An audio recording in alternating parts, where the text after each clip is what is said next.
சரித்திர கதையம்சம் உள்ள படங்களில் நடிக்க ஆசைப்படுவதாக அமலா பால் தெரிவித்தார். அனுஷ்கா, தமன்னா போன்றோர் ராணி, இளவரசி வேடங்களில் நடிக்கின்றனர். நயன்தாராவும் ஸ்ரீ ராமராஜ்யம் படத்தில் சீதை வேடத்தில் நடித்தார். அமலா பாலுக்கு காதல் பட வாய்ப்புகளை கிட்டியுள்ளன. கதாநாயகர்களுடன் டூயட் ஆடவே பயன்படுத்தப்பட்டுள்ளார். அது அவருக்கு சலிப்பை ஏற்படுத்தியுள்ளதாம். நடிப்பு திறமையை வெளிப்படுத்தும் கதையம்சம் உள்ள படங்களில் நடிக்க ஆர்வம் காட்டுகிறார். அமலா பால் வீரசேகரன் என்ற படம் மூலம் தமிழில் அறிமுகமானார்.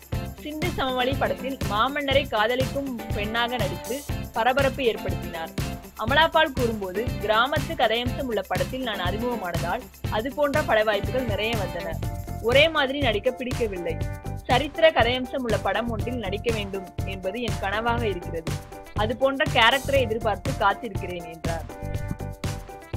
எங்க சேனல் பிடிச்சிருந்தா மறக்காம சப்ஸ்கிரைப் பண்ணுங்க. நன்றி.